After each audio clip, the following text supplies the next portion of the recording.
Being a little kid who was eating, breathing, and sleeping Transformers, or Ninja Turtles around that time, I loved the amazing machines, mecha, and gargantuan spaceships of Robotech the most.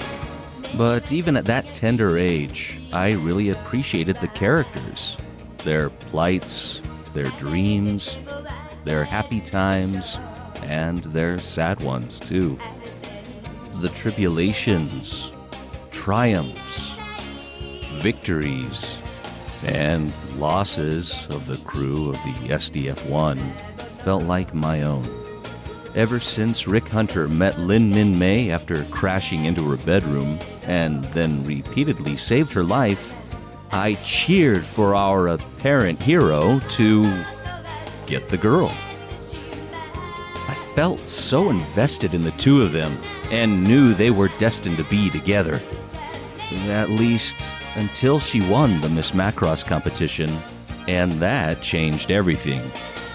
I felt Rick's pain as MINMEI suddenly had less and less time for him. And it seemed like maybe it wasn't going to work out for these two.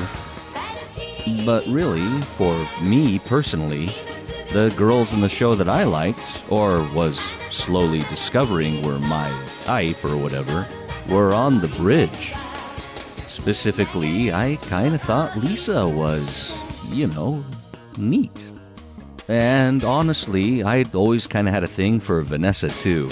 And it's no wonder that my first couple crushes in elementary school were girls with glasses. But I digress. MINMEI was bubbly and cute, but Lisa was just, well, cool.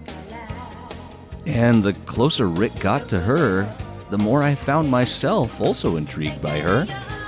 And like I'm sure many of you did when you first discovered this show, I started really hoping that maybe Rick would forget about the flighty and fickle MINMEI and see what he had right in front of him.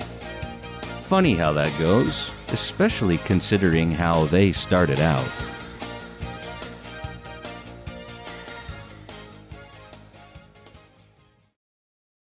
So that's our civilian pilot. I wondered why he didn't know how to fly his plane. Who's that old sourpuss, Roy? Old sourpuss? That old sourpuss is our control operator, Lisa Hayes. And if she looks like an old sourpuss to you, you're not as grown up as I thought you were, Rick.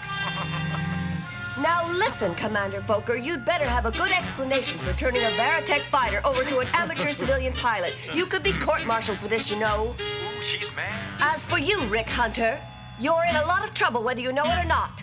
This whole thing's her fault. I think I'd apologize to her if I were you, Rick. Women her age can get awful mean, you know.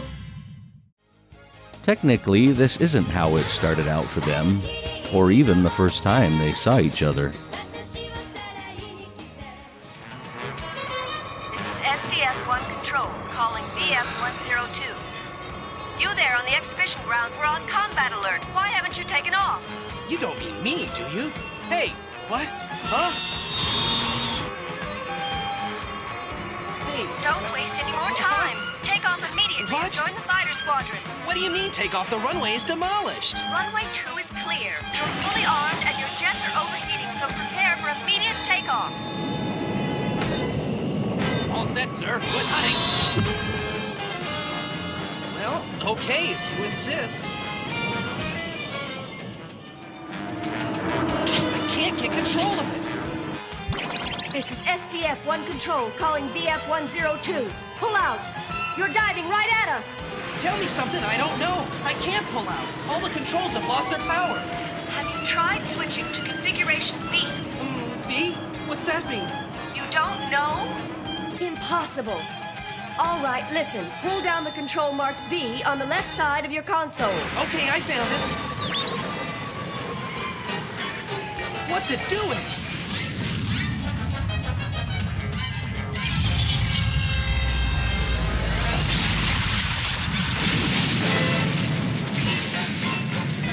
Actually, their connection starts even before that, going back to the very first moment of Rick Hunter's introduction in the series. It's an unidentified Attention aircraft approaching on course 107. Please identify yourself. Please identify yourself. This is Rick Hunter, invitation number 201. That's confirmed as an invitation from Lieutenant Commander Fokker. Follow course 57 for landing. Roger. We see from the very beginning that, for all the hard times Lisa may sometimes put Rick through, it's usually for his own good. She's always been a source of guidance and support for him, whereas MINMEI, who can be sweet and caring, tends to throw Rick's life out of whack, no matter her good intentions. As exciting and glamorous as MINMEI can be in the way she lights up a room and the hearts of the people around her, it's hard not to cheer for Lisa to be the one that finally wins Rick's heart. Heck, Claudia, Max, even the other girls from the bridge, basically all the other characters in the show, were all rooting for Lisa in her endeavor. And it looks like, after years of dancing around the matter with each other, Rick finally realized what he had in Lisa Hayes, and how much she cared for him. He also realized he felt the same way, and he truly wanted to be with her. When they walked off together in the rain, arm in arm, I cheered as I watched this all by myself that fateful Saturday morning, making my way through the final volume of the Macross saga. I was really happy for them. And even happier still when it looked like they had an actual date to go on. Rick was out on patrol taking in the up-and-coming forest reclamation area that had been reseeded since the Earth's cataclysm. And when he radioed Lisa to report on it, he asks her then and there if she'd like to go check it out with him, together. She's taken aback at first with his abruptness, not used to Rick showing such initiative, especially over an open frequency. But she's all for it, and seems so excited at the prospect. We find her that next morning, humming and singing to herself as she prepares a little picnic basket for them to enjoy, taste-testing her handiwork, making sure it's all to perfection. As she looks at the map, she can hardly imagine that, after all these years, after walling off her heart since the tragedy of her fiancé long ago, she could now open it up fully as she began this romantic journey, her heart feeling full of joy once again.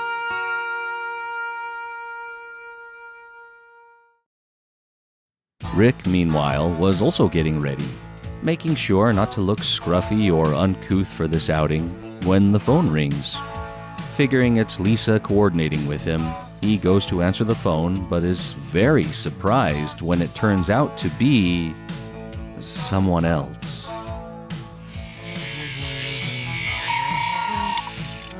Is that Lisa? I wonder if I'm late or something. Hello, I'm almost ready. I'll be... Hi there, it's me. Huh? I believe you must have the wrong... Oh, Rick, it's me. You know, MINMEI. Oh, MINMEI! Where have you been? All over the place. Where are you now? Home, silly. Oops, that's right. I completely forgot.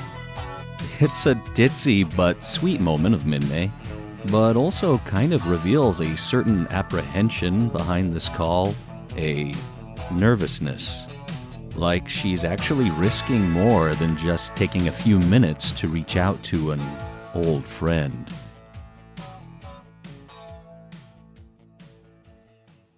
I called to thank you for saving me the other day. I mean it. You don't have to thank me. Listen, Rick, are you free today? Not really. What's up? I've been hoping... Could you make it over to Monument City today? No. He can't make it, MINMEI, sorry. He's got a date with Lisa. I'm glad to see Rick realizes this too, as he politely declines her invitation, which I'm sure wasn't easy for him to do. But MINMEI is rather insistent. You mean now? If you can. Well, I kind of made plans already. Please, Rick, I'm only here for today, and I'm sure whoever you're going to meet won't mind. Maybe. Besides, you can see them anytime. Well, Oh, please. Rick, buddy. No, don't even think about it. You are not going to screw this up with Lisa, you hear me? I swear, even being a little kid, I felt more tension in this moment than I had when Rick, Lisa, and Ben were face to face with the dreaded Dolza. To see Rick rationalize and finally relent was absolutely crushing to me, even as it made MINMEI perk up. I suppose it's all right, MINMEI. And besides, it's not every day I get to spend some time with an old friend like you, is it? Does that mean you'll be coming? Okay. That's perfect. I'll be waiting. Oh boy. Oh, dang it, Rick! I was so upset while watching this, and just knew it wasn't going to end well. It seems Rick had the same premonition as he quickly worked to mitigate the damage he knew damn well it was bound to cause between he and Lisa. Now what am I gonna tell Lisa? Maybe I could tell her it's an old school chum. Oh no. She's already left to meet me. I hope she doesn't get too upset. Ugh, stupid idiot. I mean, on the one hand, it doesn't actually seem like he has romantic intentions going to visit MINMEI at this time. We've seen how he's been worried about her, especially after he's witnessed the actual abuse that Kyle puts her through. And they really have always been friends, more than lovers or anything of that sort. It's in Rick's nature to fly to the rescue of the people he cares about. After all, he's come to Lisa's rescue at least 4 times that I can think of.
Not to mention all the times he's already rescued MINMEI. And I can see where he wants to be there for his friend, it's just that, does he really have to screw over Lisa to do it? Speaking of which, Lisa is waiting so patiently, so hopefully, wondering why Rick would be so late. It was so unlike him. But even she had faith that he wouldn't let her down. She was just hoping he was all right. Rick comes flying into the airport in the same plane MINMEI had gifted him after she won the Miss Macross contest. As he hops out, he's immediately greeted by a familiar voice calling to him just off the tarmac.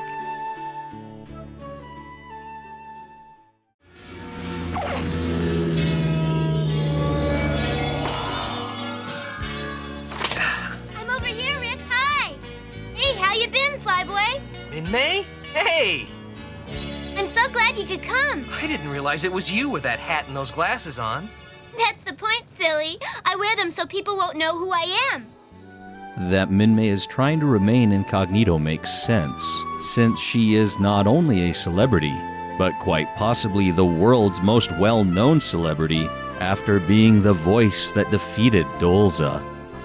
But her disguise is also a clue that she's hiding from more than just paparazzi. MINMEI is so glad Rick could make it, though. She hangs on his arm and feeds him compliment after compliment, so much so that Rick is actually a little put off by it all.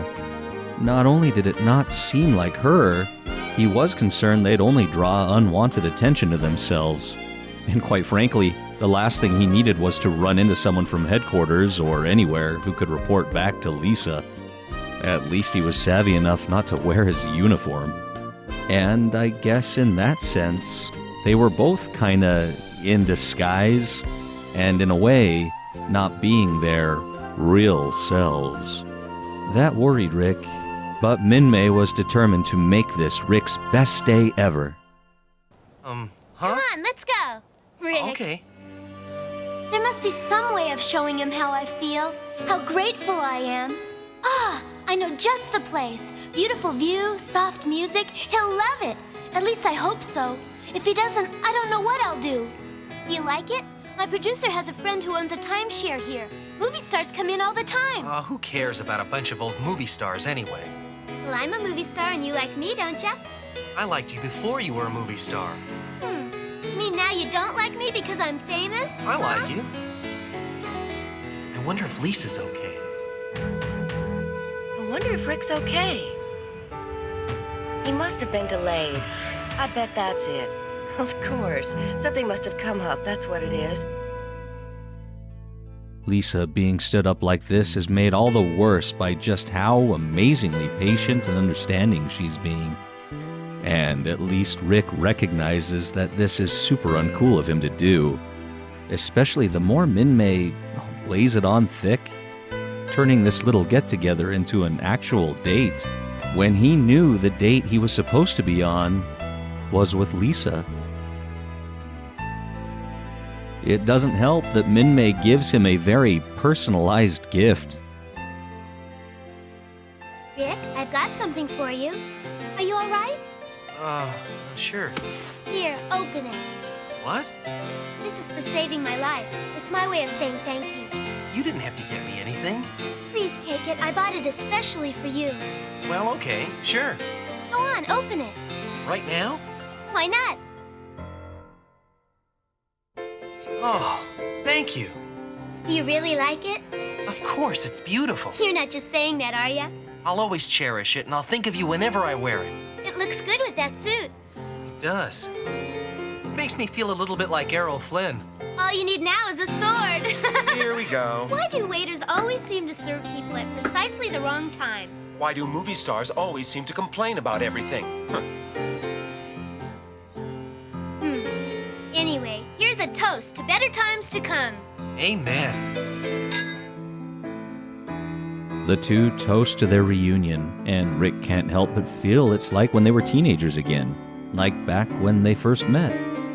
However, MINMEI reflects on that time and how it feels just so long ago. Her gaze out the window reveals the heavy burdens life has placed on her since those carefree days back on the SDF-1. Then, suddenly, she asks him if his feelings have changed since then, if he even still feels the same way. It takes him a few moments to realize she means when he'd confessed his love for her before the battle with the ZENTREADI Armada, when the world ended. There was a time where Rick would not have hesitated an instant at declaring his feelings for MINMEI, at taking her hand and running off to live happily ever after together. But as he thought about it, how much had changed, how much he'd grown, and how close he'd grown to Lisa in those intervening years since he met MINMEI, and she'd gone off to follow her dreams. Lisa. What was Rick doing? Who was he kidding? What was he expecting out of coming to see MINMEI? She was being so sweet, but it was all a little much and just didn't quite fit right. Rick didn't know how to answer her, but before he could quite find the words, their reunion was crashed by an uninvited guest. I don't know what to say. I still think about you. Sometimes at night Excuse me. Let go of me. Huh? Sir, just a moment. You must have a tie.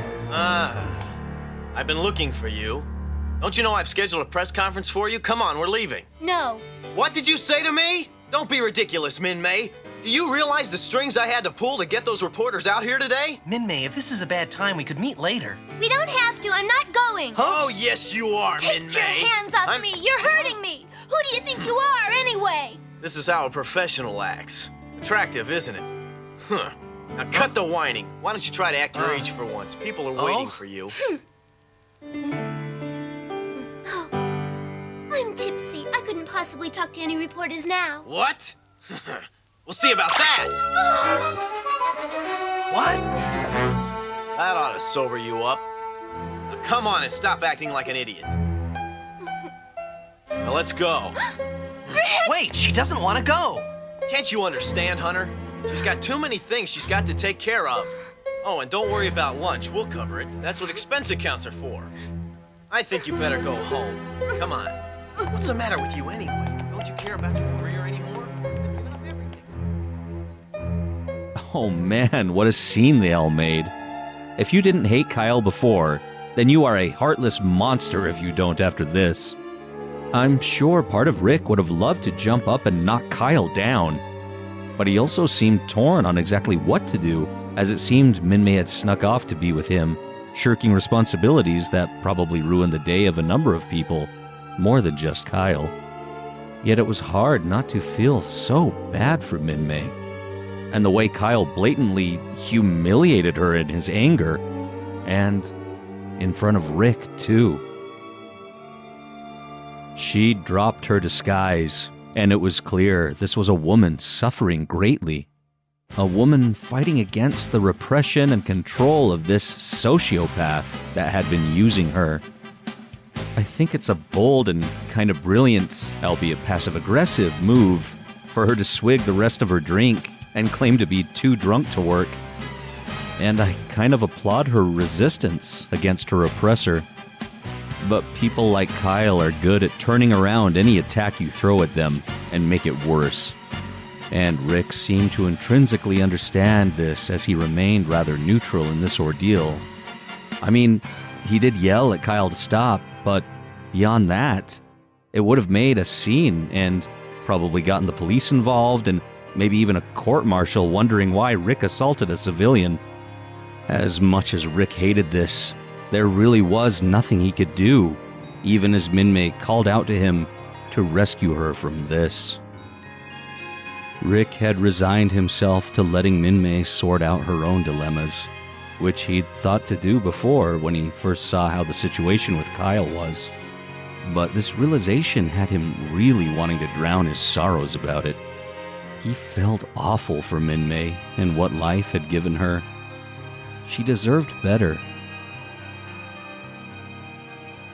As he ordered another drink, the barkeep cut him off.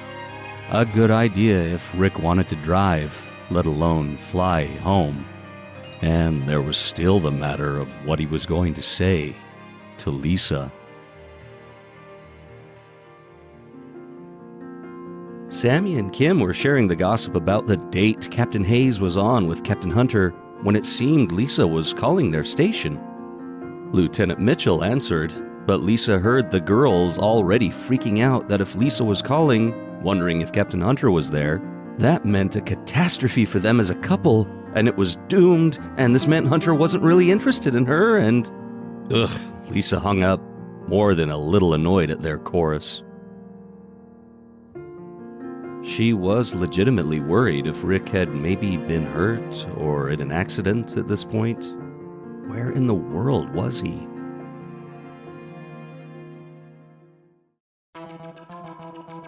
Rick was on his way back to the airport, defeated and depressed, figuring Lisa had probably gone back home by now. But if he could still catch her... Yet the way to the airport was blocked, and when Rick hears that it's due to a ZENTREADI attack, he kicks into soldier mode, runs the barricade, and heads in to help. It wasn't completely an altruistic move, though. He knew that the trouble at the airport must be stopped, but also knew that it was the only way he could fly back to town and have a chance to still see Lisa. The sooner this battle was over, the better his chances were. Besides, if he could get his name on the incident report, he'd have an alibi in where he'd been all day when Lisa asked. It was like hitting two birds with one stone for our poor, flawed hero. The attack was sizable, including battle pods and power armor, and it's too bad to see this guy is one of the malcontent ZENTREADI, as he was one of the first to be entranced by the spell of the MINMEI doll the three spies brought back. And their attack is pretty horrific. They terrorize everyone and everything, firing indiscriminately inside the main terminal. And just before the battle pod steps on Rick's personal fan jet, which from this angle looks suspiciously like his old Mockingbird and not the plane MINMEI gave him, the leg of the pod is blown off.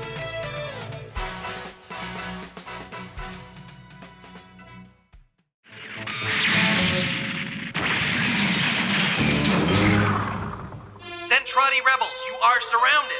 Throw down your weapons at once or we will take immediate action. Repeat, throw down your weapons. Rick rallies this mix of Destroids and Veritechs as he takes command in his borrowed Spartan Mk2, ordering the nearby Phalanx Mk12 to fire a flurry of missiles into the area. The missiles release a tear gas on the ZENTREADI, instantly incapacitating the giants not encased in mecha. The Destroids rush in to easily take out the battle pod, while Rick decides to teach a particularly painful lesson to the apparent leader of this little uprising. A Battleoid makes short work of the distracted power armor, and before long, Rick and his ragtag squad have rounded up all of the giants, defeating them with non-lethal means. Rick orders them to be kept locked up to be interrogated by the intelligence division. He's glad he could at least make some difference somehow by coming here today and help in this situation, even if he couldn't help MINMEI. But he still had to get back to Lisa and try to salvage that situation.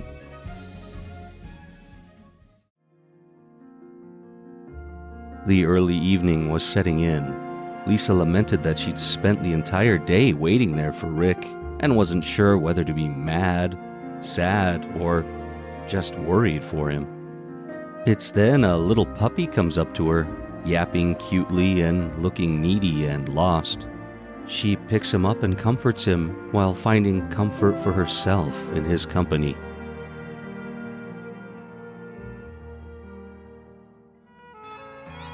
What's your name? I'll bet you're hungry, aren't you?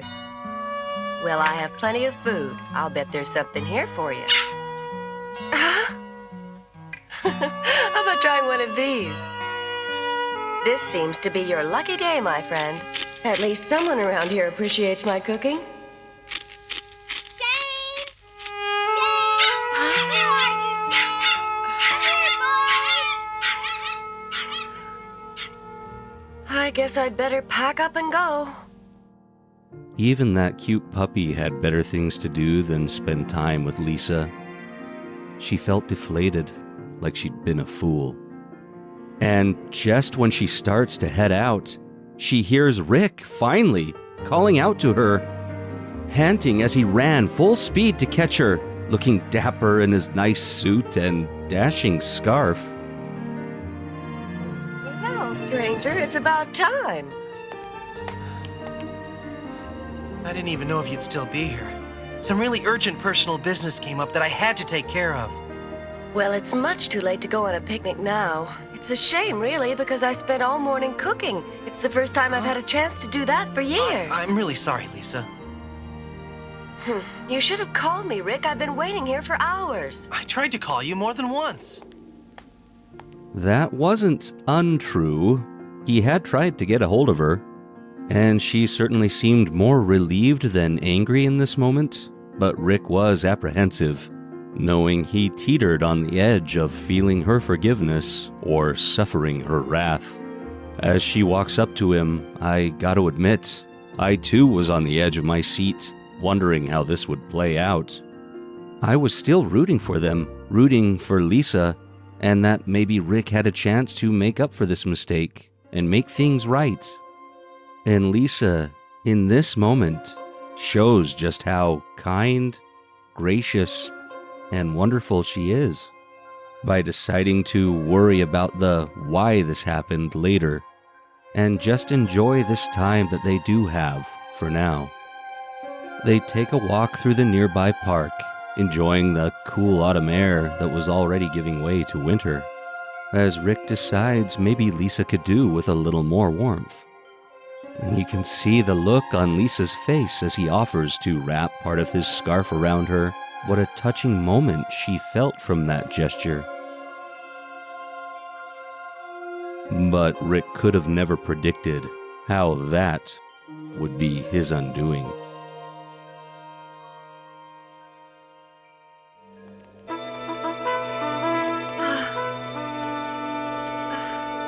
Rick, what's this? Thought you might need it. Here, I don't need it. You seem to have wrapped it around the wrong person, haven't you? Lisa, I can explain everything. Here, take it. In the original Macross, this revelation Lisa has is made more clear, as in that version, she happens to see a special embroidery on the scarf, initials that indicate Lin Minmay loves Hikaru Ichijo, Hikaru being the original Japanese name for the character of Rick. It was all she needed to confirm where exactly Rick had been all day and what he'd been doing. In the broadcast version of Robotech, though, they couldn't explain away the difference in the initials on the scarf, so Lisa deduces its origin in a clever way that I totally bought as a kid. But however she determines who gave Rick that scarf, the outcome is the same. I recognize the perfume. It's MINMEI's. So that was your urgent personal business, huh? Well, that's just great, Rick. Just terrific. Don't bother calling me for another date. Oh. Hey, but Lisa, let me explain. It's not what you think. Lisa, wait. Please, wait. Goodbye, Rick. What a fool I am. First MINMEI, and now I've lost Lisa, too. Oh, how could I be so stupid? I'm glad Rick realizes just how stupid he was this day, and ultimately, I think he got what he deserves in this situation. Even though he had nothing but good intentions all around, he definitely made some poor choices, and I'm kind of glad to see him suffer the consequences of those choices, even if I felt as heartbroken for he and Lisa as they themselves felt. Rick had been left out in the cold, literally and figuratively, as the first snow of the year came down gently all around him, while he stood there in the park, all alone. Just when you think this episode is ending, we're given a little more, as we see a derelict ZENTREADI battlecruiser acting as the centerpiece to a beautiful lake alongside Monument City. Kyle has put on his promoter voice, welcoming the people of this town to this celebratory concert by the one and only Lin Minmay. The crowd is amped up, hungry for the joy and the charm of their favorite famous singing star, an audience mixed of both human and ZENTREADI fans. As Kyle whips the crowd into a frenzy, the stage dims and a soul spotlight shines on MINMEI. The crowd's thunderous applause welcomes her, inviting her voice and songs to really wow them with this live show. But the cheers and clapping ring hollow in her ears. She seems resentful of it all, loathing every whistle, every accolade, almost like the part of her deep inside that loves to sing is broken.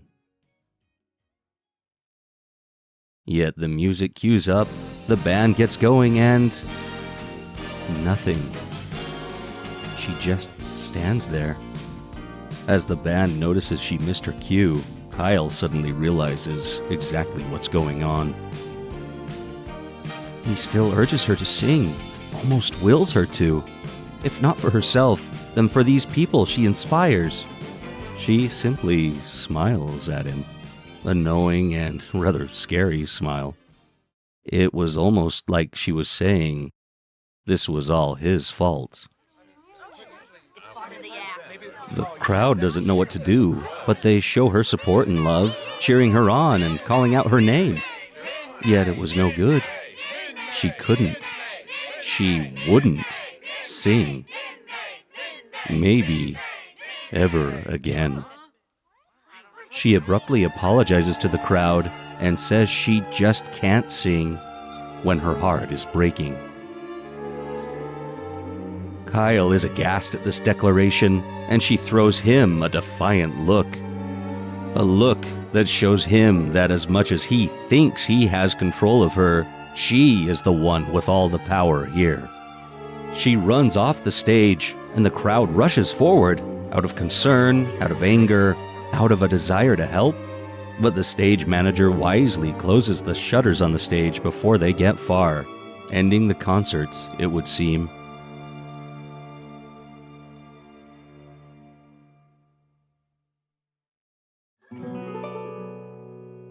It took Kyle some time to find her, where she huddled by herself on the lakeshore.